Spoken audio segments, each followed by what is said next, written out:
નમસ્કાર દોસ્તો, એવું કહેવાય છે કે વિચાર એ ભાગ્યનું બીજું નામ છે અને એવું પણ તમે સાંભળ્યું હશે કે વિચાર કરવાની કળા એટલે ખરી કેળવણી. વિચારથી આપણું ભાગ્ય પલટાય છે, વિચારથી આપણું ભાગ્ય બદલાય છે. અને આમે તમે જુઓ, તમે સહજ સ્વાભાવિક રીતે આપણને એવું સીધો જ છે તે આપણે એ વાત કહી શકીએ કે કોઈ પણ કામ થાય એના પહેલાં વ્યક્તિને વિચાર આવતો હોય. જો વિચાર જ ન આવે તો વ્યક્તિ છે તે કામ માટે આગળ વધતો જ નથી, આગળ જતો જ નથી. એટલે ખરેખર વ્યક્તિને વિચાર આવે તો જ વ્યક્તિ છે તે કામ કરી શકતો હોય, આગળ વધી શકતો હોય અને સૌથી શ્રેષ્ઠ પણ બની શકતો હોય. એટલે કોઈ પણ કાર્ય માટેનું પહેલું જે જરૂરિયાત છે એ સારો વિચાર છે, સાચો વિચાર છે, યોગ્ય દિશાનો વિચાર છે. જો એ આપણને આવતો હોય તો આપણે કામ કરી શકતા હોય. જો આપણે આળસ કરતા હોય, સતત સૂઈ રહેતા હોય, કોઈના સંપર્કમાં ન આવતા હોય, બહારની દુનિયા છે તે જોતા ન હોય તો આપણને વિચાર છે તે ઓછા આવે અથવા તો ના આવે. આમ તો વિચાર વગર વ્યક્તિ રહી ન શકે, પણ ઓલા જે વિચાર છે એ વિચાર તમને સર્જનાત્મક વિચાર આવે અને સર્જનાત્મક વિચાર છે એ જ સર્જન કરે. ખંડનાત્મક વિચાર છે હંમેશા તોડી નાખવાનો વિચાર કરે. એ સારા વ્યક્તિઓના સંપર્કમાં, સારા સત્સંગના સંપર્કમાં એનાથી રહેવાથી વ્યક્તિને વિચાર કરવાની કળા આવે. કેવી પ્રકારનો વિચાર કરવો તેની ખબર પડે. અને વિચાર જ જો વ્યક્તિનો સારો હશે તો વાવેલો વિચાર કોઈ દિવસ ઉગ્યા વગરનો રહેતો નથી. વિચાર જ બીજ હોય છે અને વિચારમાંથી જ વટવૃક્ષ થાય છે દોસ્તો. એટલે વિચાર જ જો આપણને આવે તો જ આપણી સાચી છે તે પ્રગતિ થઈ શકતી હોય છે. અને પ્રગતિ થવી મતલબ આપણને સારું ભાગ્ય હોવું. આપણું ભાગ્ય છે આગળના ભવિષ્યમાં શું થશે એનો આધાર આપણા આજના વિચાર ઉપર છે. આપણે કેવો વિચાર કરીએ છીએ એની ઉપર આ બધી વાત છે તે મહત્ત્વની છે. તે વિચાર જ મહત્ત્વનો છે.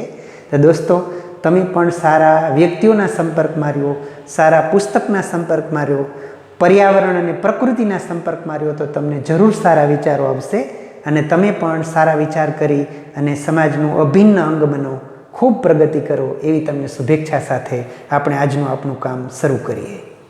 દોસ્તો, આપણે ગયા વખતે વાત કરી હતી વક્રી ભવનાંકની. આજનો આપણો અભ્યાસ છે ગોલીય લેન્સ માટેનો. ગોલીય લેન્સ એટલે શું, તેના પ્રકારો કયા, તેને લગતા પારિભાષિક શબ્દો શું, એના બધા વિશેની વાત આજે આપણે કરશું. અને તેમની જેમ જ જો સમય રહ્યો તો કિરણાકૃતિ વડે આપણે લેન્સનું પ્રતિબિંબ મેળવવા માટે કયા કિરણનો ઉપયોગ કરીએ છીએ, અરીસામાં જેમ વાત કરતા હતા એમ જ આમાં આપણે વાત કરશું. દોસ્તો, આપણે શરૂઆત કરીએ. ગયા વખતે આપણે વક્રી ભવનાંકની વાત કરી હતી.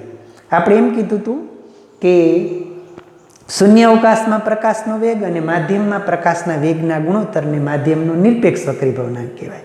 અને સાપેક્ષની વાત કરતા તો એક માધ્યમમાં પ્રકાશનો વેગ અને બીજા માધ્યમમાં પ્રકાશના વેગના ગુણોત્તરને માધ્યમનો સાપેક્ષ વક્રી ભવનાંક કહેવાય.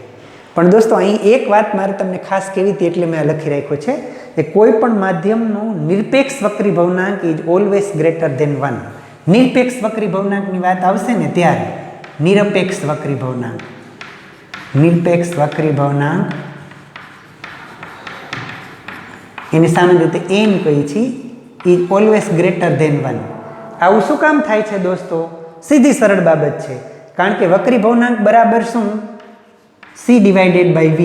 મતલબ શૂન્ય અવકાશમાં પ્રકાશનો વેગ અને માધ્યમમાં પ્રકાશના વેગનો ગુણોત્તર. શૂન્ય અવકાશમાં પ્રકાશનો વેગ હંમેશા વધારે જ હોવાનો અને કોઈ પણ માધ્યમમાં એની ઘટતા અથવા પ્રકાશીય ઘનત્વને કારણે એનો વેગ છે તે ઘટવાનો જ. એટલે આ જે સમીકરણ છે, સૂત્ર છે, એ સૂત્રમાં અંશ હંમેશા મોટો જ હોવાનો અને છેદ હંમેશા નાનો જ હોવાનો. મોટો અંશ અને છેદ નાનો હોય તો જવાબ એક કરતાં મોટો જ આવે, એ સ્વાભાવિક છે. અને તેથી કોઈ પણ માધ્યમ માટે નિરપેક્ષ વક્રી ભવનાંક ઇઝ ઓલવેઝ ગ્રેટર ધેન 1 આવું આપણને પૂછાય તો આપણા ધ્યાનમાં આવવું જોઈએ. આ વાત આપણે એકની અંદર બાકી હતી એટલે એ વાત તમને કહું છું. અને દોસ્તો, તમારા માટે આપણે એક સરસ મજાની એપ્લિકેશન પણ આઈડલની મોકલેલી છે. એની અંદર પણ તમે જોતા રહેજો, એનો ઉપયોગ કરતા રહેજો.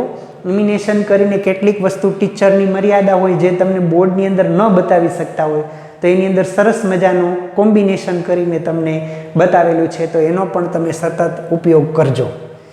આજના આપણા અભ્યાસમાં આપણે ગોલીય લેન્સની વાત કરવાની છે. લેન્સ આપણે કોને કહીશું? અરીસાની તો વાત કરી હતી આપણે કે જેની સપાટી ચળકાટવાળી અને પરાવર્તક છે.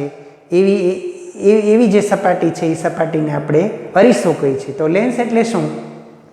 તો લેન્સ આપણે આને કહીએ છીએ લેન્સ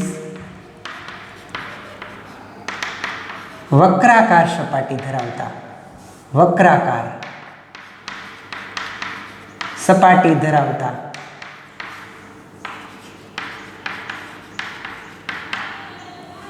પારદર્શક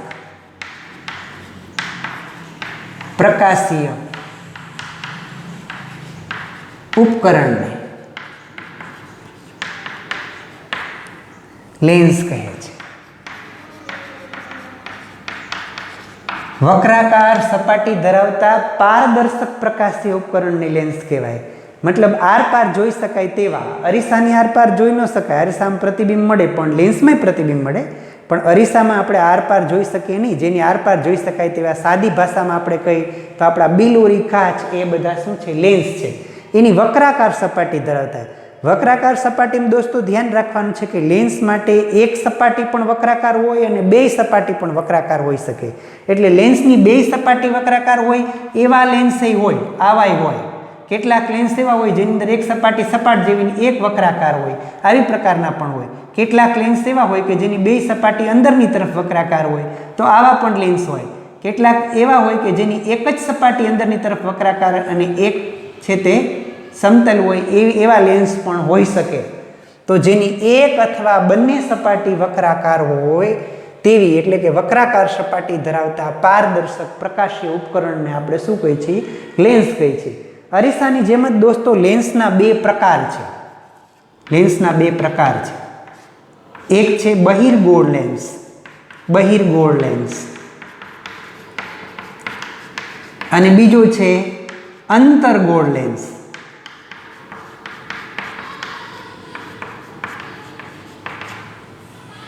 જે લેન્સની બંને સપાટી બહારની તરફ વક્રાકાર હોય, સપાટી બહારની તરફ વક્રાકાર.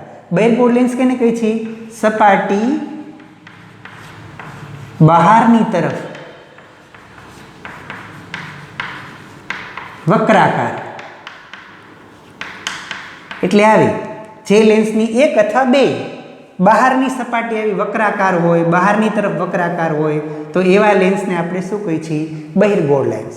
અને જે લેન્સની સપાટી અંદરની તરફ વક્રાકાર છે, સપાટી કેવી હોય? સપાટી અંદરની તરફ વક્રાકાર હોય તો તેવા લેન્સને આપણે કેવો લેન્સ કહીએ છીએ? અંતર્ગોળ લેન્સ. એટલે એક અથવા બંને સપાટી વક્રાકાર ધરાવતા હોય તેવા પ્રકાશીય પારદર્શક ઉપકરણને આપણે શું કહીએ છીએ? લેન્સ કહીએ છીએ. જો લેન્સની બે સપાટી બહારની તરફ વક્રાકાર હોય અથવા એક સપાટી બહારની તરફ વક્રાકાર હોય તો એવા લેન્સને આપણે બહિર્ગોળ લેન્સ કહીએ છીએ. અને જેની સપાટી અંદરની તરફ વક્રાકાર છે એવા લેન્સને આપણે કેવા કહીએ છીએ? અંતર્ગોળ લેન્સ કહીએ છીએ. એટલે લેન્સના મુખ્ય બે પ્રકાર છે, બહિર્ગોળ લેન્સ અને અંતર્ગોળ લેન્સ. આ બેની આરપાર આપણે જોઈ શકતા હોય. જેવો દોસ્તો આપણે અરીસાની અંદર અભ્યાસ કર્યો ને એવો જ બધો અભ્યાસ આપણે લેન્સમાં પણ કરવાનો છે. પણ ધ્યાનમાં રાખવાનું કે જેવી અંતર્ગોળ અરીસાની અંદર જે પ્રક્રિયા બનતી હતી એવી ને એવી બહિર્ગોળ લેન્સમાં બનશે. બેયમાં ઊંધું ઊંધું છે. જેવું અંતર્ગોળ અરીસાની અંદર થતું હતું એવું બહિર્ગોળ લેન્સમાં થશે. જેવું બહિર્ગોળ અરીસાનું થતું હતું એવું અંતર્ગોળ લેન્સમાં થશે. પણ એ જેમ જેમ આપણે આગળ આવતા જશે તેમ તેમ તેની વાત આપણે કરશું. તો અત્યારે આપણે પહેલાં આ લેન્સને અંતર્ગત લેન્સને સમજવા માટે કેટલાક પારિભાષિક શબ્દો દોસ્તો આપણે સમજવા પડે. લેન્સને અંતર્ગત છે એવા જેમ આપણે અરીસામાં સમજાતા એના જેવા જ શબ્દો છે તે પાછા લેન્સ અંતર્ગત આપણે સમજવા જોઈએ. એટલે એ કયા કયા શબ્દ છે એની હું તમને વાત કરું કે આપણે લેન્સમાં કયા કયા શબ્દો છે તે સમજવાના છે. કેની આપણે વ્યાખ્યા આપવાની છે. કયા શબ્દો સમજીને આપણે એની વ્યાખ્યા આપશું. વ્યાખ્યા આટલી આપણે આપવાની છે.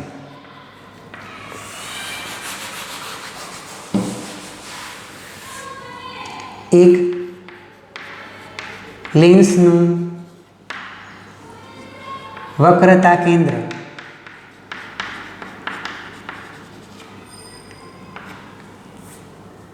લેન્સનું મુખ,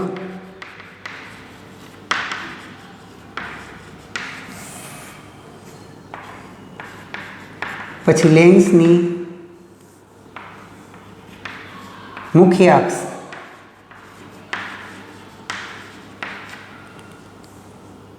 લેન્સની વક્રતા ત્રિજ્યા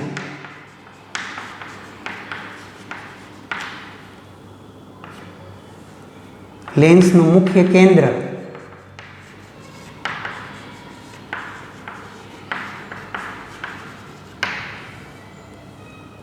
અને લેન્સની કેન્દ્ર લંબાઈ.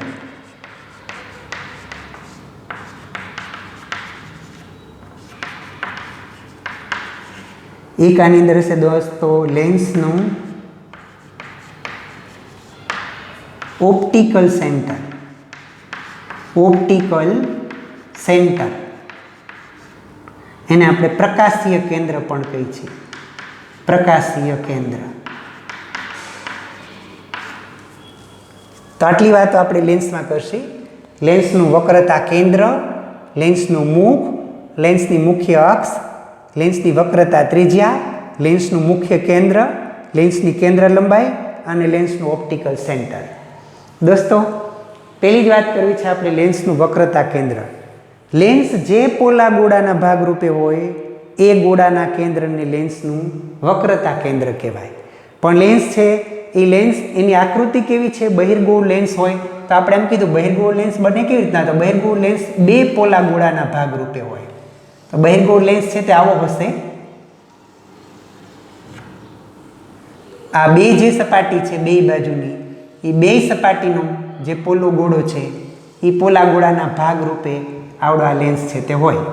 તો લેન્સ જે પોલા ગોળાના ભાગરૂપે હોય, આ વચ્ચેવાળો આપણો લેન્સ થાય. લેન્સ જે પોલા ગોળાના ભાગરૂપે હોય એ ગોળાના કેન્દ્રને અહીંથી આમાં જો કરીએ તો આ સપાટી એક થશે. આની આ વક્રાકાર સપાટીની એક આવી રીતે આમ આ બે થઈને આ લેન્સ બને. આ બીજી વક્રાકાર સપાટી. તો આ બે જે છે એમાં એનું કેન્દ્ર C1 અને આનું કેન્દ્ર C2 હોય તો આ લેન્સ જે પોલા ગોળાના ભાગરૂપે છે એ ગોળાના કેન્દ્રને લેન્સનું વક્રતા કેન્દ્ર કહેવાય. લેન્સની આરપાર જોઈ શકતા એટલે આ સપાટી આ બાજુથી ગણીએ તો આ કેન્દ્ર થાય, આ બાજુથી ગણીએ તો આ કેન્દ્ર થાય. મતલબ એને બે વક્રતા કેન્દ્ર છે તે હોય. તો લેન્સનું વક્રતા કેન્દ્ર છે C1 અને C2. એને આપણે C1 અને C2 કહીએ છીએ. લેન્સનું વક્રતા કેન્દ્ર C1 અને C2, અથવા તો એને આપણે કેન્દ્ર લંબાઈ કરતાં બમણે અંતરે હોય એટલા માટે આપણે એને 2f1 અને 2f2 એવા પણ નામ આપીએ છીએ. એટલે આ ધ્યાન રાખવાનું છે, 2f1 અને 2f2 અથવા C1 અને C2. તો લેન્સનું વક્રતા કેન્દ્ર કોને કહીએ? લેન્સ જે પોલા ગોળાના ભાગરૂપે હોય એ ગોળાના કેન્દ્રને લેન્સનું વક્રતા કેન્દ્ર કહે છે. બહિર્ગોળ લેન્સ હોય તો દોસ્તો આવી રીતે બનેલો હોય. બહિર્ગોળ લેન્સ છે એ પાસેના બે ગોળાઓથી બનેલો હોય.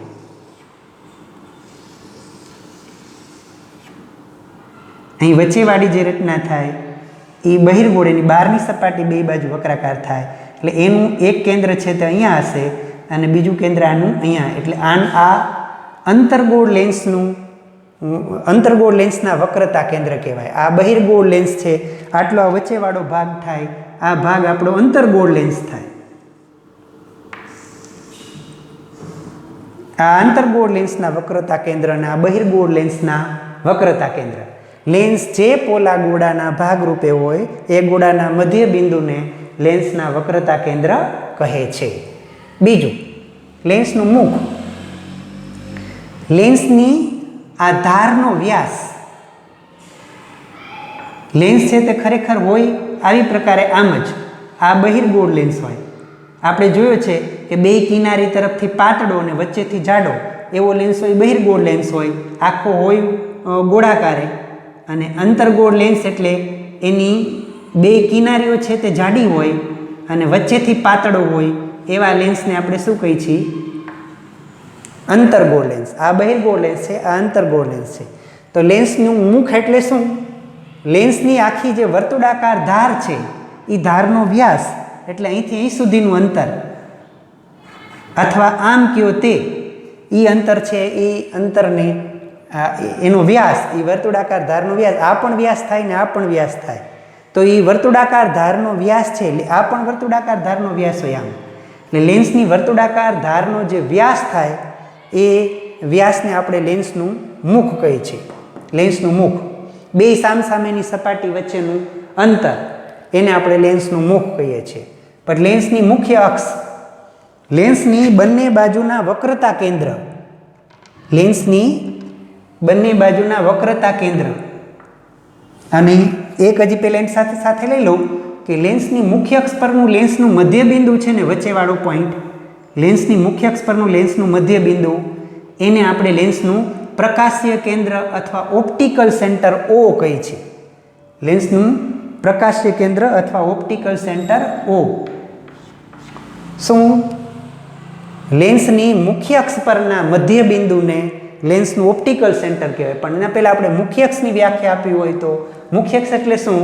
લેન્સની બંને બાજુના વક્રતા કેન્દ્રમાં થઈને પસાર થતી કાલ્પનિક રેખા. લેન્સની બંને બાજુના વક્રતા કેન્દ્રમાંથી પસાર થતી કાલ્પનિક રેખાને લેન્સનું મુખ્ય અક્ષ કહે છે. અને લેન્સની મુખ્ય અક્ષ પરના મધ્ય બિંદુને લેન્સનું ઓપ્ટિકલ સેન્ટર અથવા પ્રકાશીય કેન્દ્ર કહે છે. અંતર્ગોળ લેન્સ હોય તો પણ લેન્સની બંને બાજુના વક્રતા કેન્દ્રમાંથી પસાર થતી કાલ્પનિક રેખાને લેન્સની મુખ્ય અક્ષ કહે છે. અને લેન્સની મુખ્ય અક્ષ પરના લેન્સના મધ્ય બિંદુને લેન્સનું પ્રકાશીય કેન્દ્ર અથવા લેન્સનું ઓપ્ટિકલ સેન્ટર તરીકે ઓળખવામાં આવે છે. આ વાત દોસ્તો ધ્યાનમાં રાખવાની. લેન્સની વક્રતા ત્રિજ્યા, લેન્સ જે પોલા ગોળાના ભાગરૂપે હોય એ ગોળાની ત્રિજ્યા, એટલે અહીંથી અહીં સુધીનું અંતર, અહીંથી અહીં સુધીનું અંતર, અથવા આની વાત કરતા હોય તો અહીંથી તે અહીં સુધીનું અંતર, એને આપણે લેન્સની વક્રતા ત્રિજ્યા કહે છે. પણ સામાન્ય રીતે આ ઓપ્ટિકલ સેન્ટર અને આ અંતર બહુ આઘું લેન્સની અંદર હોય નહીં, એટલે લેન્સના ઓપ્ટિકલ સેન્ટર અને વક્રતા કેન્દ્ર વચ્ચેના અંતરને પણ લેન્સની વક્રતા ત્રિજ્યા કહેવાય. એટલે કે અહીંથી અહીં સુધીનું જે અંતર છે એ અંતર આપણે લેન્સની વક્રતા ત્રિજ્યા કહીએ છીએ. આ બાજુ પણ એટલું જ અંતર, અહીંથી માંડીને અહીં સુધીનું અંતર, આને લેન્સની વક્રતા ત્રિજ્યા કહેવાય. એ પણ તમારે R1 અને R2 એમ દર્શાવ્યું હોય તો દર્શાવી શકાય બે બાજુ. પણ આ બે બાજુ અંતર લગભગ એનું બે બાજુનું અંતર સીધો જ બહિર્ગોળ લેન્સ હોય તો બે બાજુ અંતર સરખું જ હોય, અને એવી પ્રકારનું જે આ અંતર થાય એ અંતરની વક્રતા ત્રિજ્યા જેટલું હોય. પણ આપણે કહેવાનું એવી રીતે કે લેન્સની બંને લેન્સ જે પોલા ગોળાના ભાગરૂપે હોય તે ગોળાના ત્રિજ્યાને લેન્સની વક્રતા ત્રિજ્યા કહે છે. લેન્સ જે પોલા ગોળાના ભાગરૂપે હોય તે ગોળાની ત્રિજ્યાને લેન્સની વક્રતા ત્રિજ્યા કહે છે. પછી લેન્સનું મુખ્ય કેન્દ્ર. લેન્સના મુખ્ય કેન્દ્ર માટે આપણે આ આકૃતિ જોઈશું દોસ્તો, આ આકૃતિ અને આ આકૃતિ. લેન્સના મુખ્ય કેન્દ્ર માટે આપણે આ બહિર્ગોળ લેન્સ હોય તો આ બહિર્ગોળ લેન્સની સમજો કે આવડી આ મુખ્ય અક્ષ છે, અને આ અંતર્ગોળ લેન્સની મુખ્ય અક્ષ છે. એના માટે વ્યાખ્યા આપતી વખતે આપણે ધ્યાન રાખવાનું છે કે લેન્સની મુખ્ય અક્ષને સમાંતર આવતા બધા કિરણો, આ લેન્સની મુખ્ય અક્ષ છે, લેન્સની મુખ્ય અક્ષને સમાંતર આવતું કિરણ છે. જો અરીસો હોત તો પરાવર્તન પામીને પાછું આવત, પણ આની અંદર પરાવર્તન ન પામે પણ સોંસરવું જાય એટલે વક્રીભવન થાય. બે માધ્યમને છૂટા પાડતી સપાટી પાસેના પ્રસરણની દિશા બદલે એને આપણે વક્રીભવન કહીએ છીએ. એટલે લેન્સમાંથી પ્રકાશનું કિરણ પસાર થાય તો વક્રીભવન થાય. તો લેન્સની મુખ્ય અક્ષને સમાંતર આવતું કિરણ લેન્સ વડે વક્રીભવન પામીને મુખ્ય અક્ષ પરના જે બિંદુમાંથી પસાર થાય તે બિંદુને લેન્સનું મુખ્ય કેન્દ્ર કહે છે. બહિર્ગોળ લેન્સનું મુખ્ય કેન્દ્ર. કારણ કે બહિર્ગોળ લેન્સમાંથી વક્રીભવન પામે તો કિરણો અભિસાર થાય છે. આવી રીતે બીજું કિરણ અહીંથી આમ જતું હોત આવું તો આ તે મુખ્ય અક્ષને સમાંતર થાય. તો મુખ્ય અક્ષને સમાંતર જતું કિરણ એ વક્રીભવન પામી બીજી બાજુ લેન્સના મુખ્ય અક્ષ પરના જે બિંદુમાંથી પસાર થાય એ બિંદુને આપણે લેન્સનું મુખ્ય કેન્દ્ર કહીએ છીએ. બહિર્ગોળ લેન્સ હોય તો વાસ્તવિક રીતે આ કિરણો ભેગા થશે, તેથી બહિર્ગોળ લેન્સને વાસ્તવિક મુખ્ય કેન્દ્ર છે. જો આમ કરીને આપણે આ બાજુથી કિરણો આમ લેતા તો અહીં ક્યાંક ભેગું થાત, તો આ બાજુનું જે કિરણ છે ને, આ બાજુનું જે કેન્દ્ર છે ને એને F1 કહેવાય, આ બાજુનું છે ને F2 કહેવાય. પણ બહિર્ગોળ લેન્સ હોય તો મુખ્ય અક્ષને સમાંતર આવતા બધા કિરણો લેન્સ વડે વક્રીભવન પામી લેન્સની બીજી બાજુએ મુખ્ય અક્ષ પરના જે બિંદુમાંથી પસાર થાય એને આપણે બહિર્ગોળ લેન્સનું મુખ્ય કેન્દ્ર કહીએ છીએ. આ વાત ધ્યાનમાં રાખવાનું છે. લેન્સની બીજી બાજુ લેન્સની મુખ્ય અક્ષને સમાંતર આવતા કિરણો લેન્સ વડે વક્રીભવન પામીને લેન્સની બીજી બાજુએ મુખ્ય અક્ષ પરના જે બિંદુમાંથી પસાર થાય એ બિંદુને લેન્સનું મુખ્ય કેન્દ્ર કહે છે. બહિર્ગોળ લેન્સ હોય તો તેને વાસ્તવિક મુખ્ય કેન્દ્ર છે. આ ધ્યાનમાં રાખવાનું છે. પણ દોસ્તો અંતર્ગોળ લેન્સ હોય તો અંતર્ગોળ લેન્સની મુખ્ય અક્ષની સમાંતર કિરણ આવતું હોય તે કિરણ એ લેન્સ વડે વક્રીભવન પામીને અપસાર થાય છે. એટલે પાછળની તરફ આમ એ કિરણ છે તે અપસાર પામીને ઉપરની તરફ વહી જાય એટલે મુખ્ય અક્ષમાંથી ક્યાંય પસાર થતું નથી. બહિર્ગોળ લેન્સ અભિસારી છે, એ કિરણોને ભેગા કરે છે, અને અંતર્ગોળ લેન્સ અપસારી છે, તે કિરણોને છૂટા પાડે છે. જેમ અંતર્ગોળ અરીસો અભિસાર કરે, કિરણોને ભેગા કરે, અને બહિર્ગોળ અરીસો છે તે કિરણોને છૂટા પાડે, તો આમાં બહિર્ગોળ લેન્સ છે તે કિરણોને ભેગા કરે અને અંતર્ગોળ લેન્સ છે તે કિરણોને અપસાર કરે. એટલે અંતર્ગોળ લેન્સ અપસારી કહેવાય, બહિર્ગોળ લેન્સ કેવું કહેવાય? અભિસારી કહેવાય. એ ધ્યાનમાં રાખવાનું છે. તો આમાં આ જે કિરણ છે તે અપસાર પામે એને આપણે આમ પાછું લંબાવીએ તો પાછું લંબાવવાથી એ કિરણ અહીંયા બાજુના F1 માંથી પસાર થાય. એટલે વસ્તુ તરફના જે બાજુ તરફથી કિરણ આવે છે, પ્રકાશનું કિરણ હંમેશા લેન્સ હોય તો ભલે, નરીસો હોય તો ભલે, ડાબી બાજુએથી આવે એમ આપણે રાખવાનું છે. એટલે આ બાજુથી જો આ કિરણ આવતું હશે તો અહીંયા અપસાર પામીને જતું રહે, પણ એને પાછળ લંબાવીએ તો એ કિરણ F1 માંથી પસાર થતું હોય તેવો ભાસ થાય. એને આપણે અંતર્ગોળ લેન્સનું મુખ્ય કેન્દ્ર કહીએ છીએ. એટલે અંતર્ગોળ લેન્સને ખરેખર સાચું મુખ્ય કેન્દ્ર છે નહીં. અંતર્ગોળ લેન્સનું મુખ્ય કેન્દ્ર આભાસી છે, કારણ કે એમાંથી કિરણ અપસાર થઈને બીજી બાજુએ મુખ્ય અક્ષ પરના કોઈ બિંદુમાંથી પસાર થતું નથી. પણ જે અપસાર પામ્યું છે એ કિરણને પાછળ લંબાવો તો વસ્તુ તરફના મુખ્ય કેન્દ્રમાંથી એ પસાર થતું હોય તેવો તમને ભાસ થાય, અને એને આપણે અંતર્ગોળ લેન્સનું મુખ્ય કેન્દ્ર કહીએ છીએ. અને તેથી અંતર્ગોળ લેન્સનું મુખ્ય કેન્દ્ર છે તે આભાસી છે. આ વાત આપણે ધ્યાનમાં રાખવાની છે. બહિર્ગોળ લેન્સ હોય તો જ વાસ્તવિક મુખ્ય કેન્દ્ર છે એ F2માં મળે, આ F1માં મળે. અહીંયા આ બાજુ F2 હોય ખરું, પણ એ F2 માંથી પસાર થાય નહીં. આ ધ્યાનમાં રાખવાનું છે. બરાબર. તેથી જો ફક્ત મુખ્ય કેન્દ્ર એવું આપણને પૂછવું હોય લેન્સનું મુખ્ય કેન્દ્ર, તો આપણે આમ બોલવાનું કે લેન્સની મુખ્ય અક્ષને સમાંતર આવતા કિરણો, એમાં બહિર્ગોળ કે અંતર્ગોળ બોલવાનું નહીં. માત્ર આપણને મુખ્ય કેન્દ્ર એવું જ પૂછેલું હોય ત્યારે તો ધ્યાન રાખો દોસ્તો કે લેન્સની મુખ્ય અક્ષને સમાંતર આવતા બધા કિરણો લેન્સ વડે વક્રીભવન પામીને મુખ્ય અક્ષ પરના જે બિંદુએ કેન્દ્રિત થાય અથવા કેન્દ્રિત થતા હોય તેવો ભાસ થાય તેને લેન્સનું મુખ્ય કેન્દ્ર કહે છે. પણ દોસ્તો આપણને પર્ટિક્યુલરલી એક ચોક્કસ બહિર્ગોળ લેન્સનું જ પૂછેલું હોય તો આમ બોલવું પડે કે બહિર્ગોળ લેન્સની મુખ્ય અક્ષને સમાંતર આવતા બધા કિરણો લેન્સ વડે વક્રીભવન પામીને લેન્સની બીજી બાજુએ મુખ્ય અક્ષ પરના જે બિંદુમાંથી પસાર થાય તેને બહિર્ગોળ લેન્સનું મુખ્ય કેન્દ્ર કહે છે. અંતર્ગોળ લેન્સનું નોખું પૂછ્યું હોય તો આમ બોલવું પડે. અંતર્ગોળ લેન્સની મુખ્ય અક્ષને સમાંતર આવતા કિરણો એ અંતર્ગોળ લેન્સ વડે વક્રીભવન પામે એને પાછળ લંબાવતા મુખ્ય અક્ષ પરના જે બિંદુમાંથી પસાર થતા હોય તેવો ભાસ થાય તે બિંદુને અંતર્ગોળ લેન્સનું મુખ્ય કેન્દ્ર કહે છે.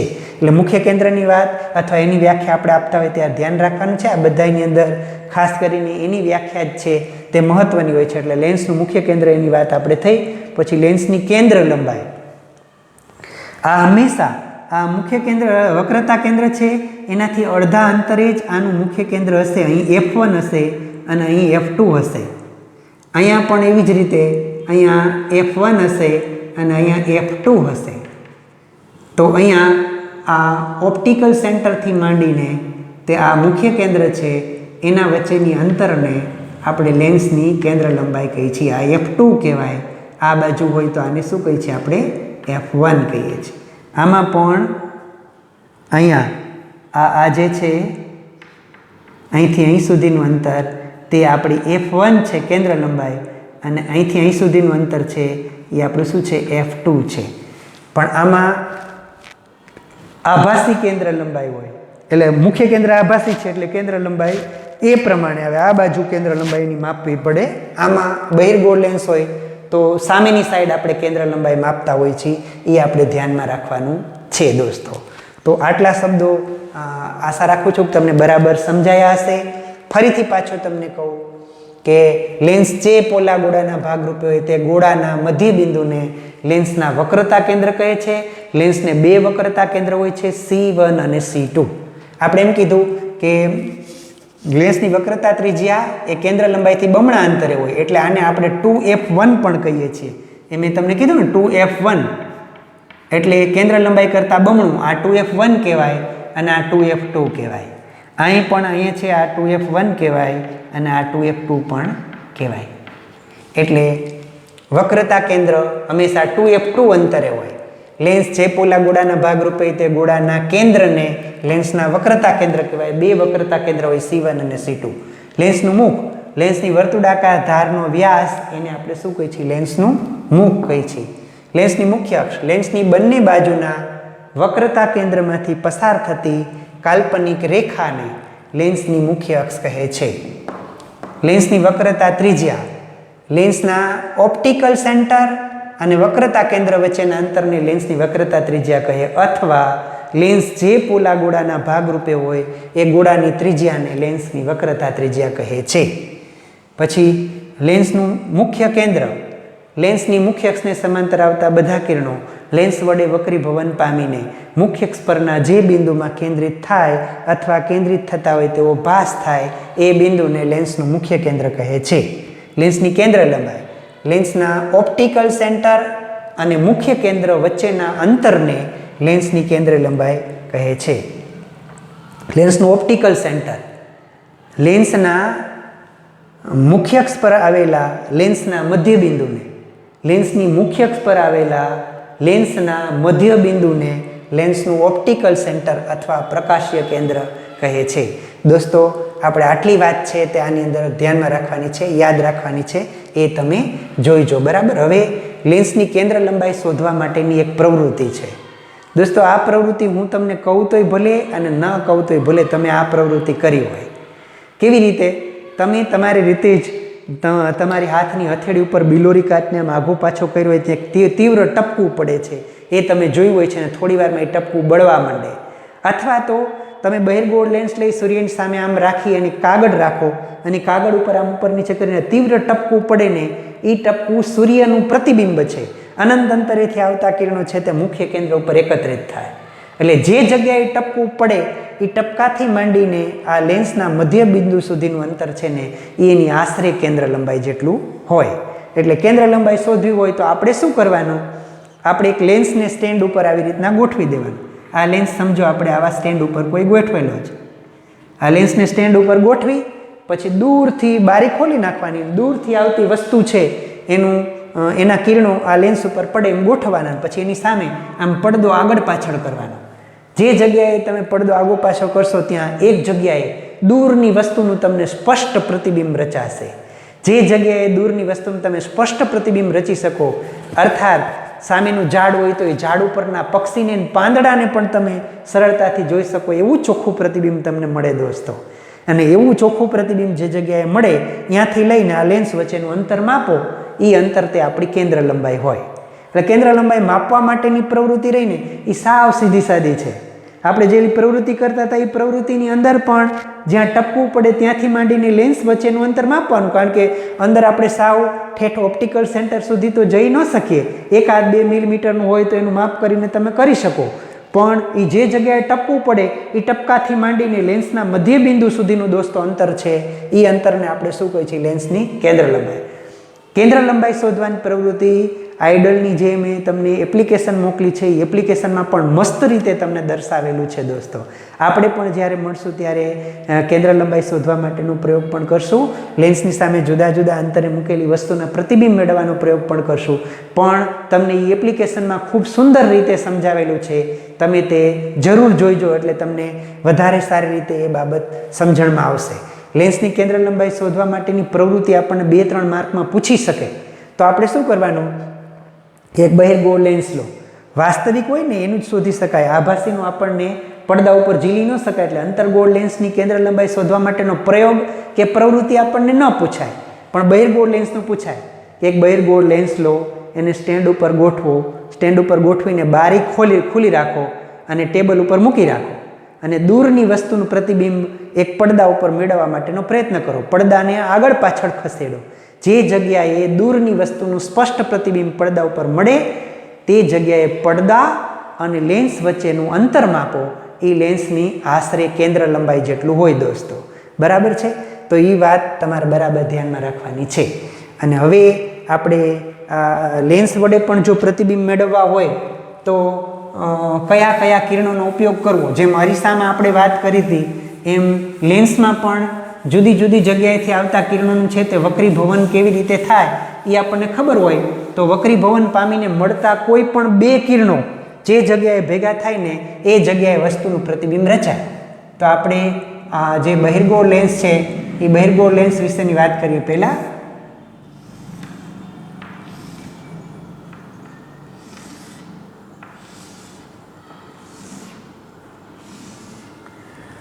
આ બહિર્ગોળ લેન્સની મુખ્ય અક્ષ છે દોસ્તો.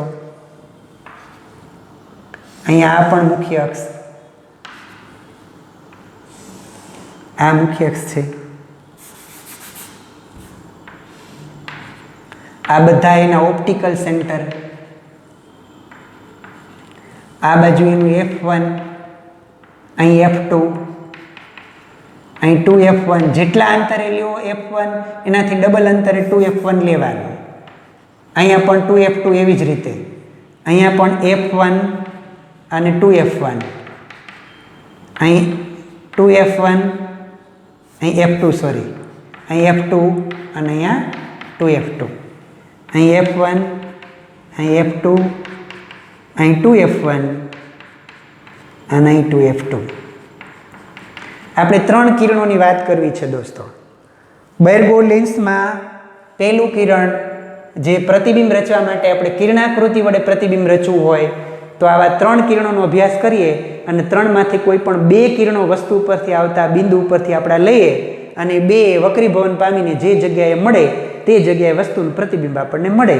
એ આપણે અરીસામાં પણ શીખ્યા છે એટલે તમને ખબર છે એ આ લેન્સની મુખ્ય અક્ષને સમાંતર આવતું એ કિરણ છે એ વક્રીભવન પામીને બહિર્ગોળ લેન્સ હોય તો બીજી બાજુ હંમેશા મુખ્ય કેન્દ્રમાંથી જ પસાર થાય. આ એક વાત.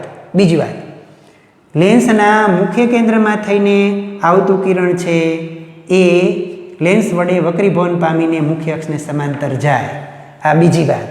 ઓની જેમ જ છે, જેમ આપણે અંતર્ગોળ અરીસામાં કરતા હતા એમ જ બહિર્ગોળ લેન્સમાં આવે, પણ આની અંદર એક ઓપ્ટિકલ સેન્ટરવાળું છે. એક ઓપ્ટિકલ સેન્ટરમાંથી પસાર થતા કિરણનું વક્રીભવન થતું નથી, એ સીધું જ એમાંથી પસાર થઈ જતું હોય, વક્રીભવન ન થાય. એટલે આમાં આપણે પાછું દર્શાવવાનું નથી, એ ધ્યાનમાં રાખજો. તો આ 3 વાત થઈ કે નહીં. બહિર્ગોળ લેન્સ વડે કિરણાકૃતિથી પ્રતિબિંબ મેળવવા માટે કયા કયા કિરણનો ઉપયોગ કરશો? તો આ 3માંથી ગમે તે એક મુખ્ય અક્ષને સમાંતર આવતું હોય તો મુખ્ય કેન્દ્રમાંથી પસાર થાય, મુખ્ય કેન્દ્રમાં પસાર થઈને લેન્સ ઉપર આપાત થતું હોય તો મુખ્ય અક્ષને સમાંતર જાય, અને ત્રીજું ઓપ્ટિકલ સેન્ટરમાંથી પસાર થતું હોય તેનું વક્રીભવન થાય નહીં. એવી રીતે આપણે દોસ્તો અંતર્ગોળ લેન્સની વાત કરીએ.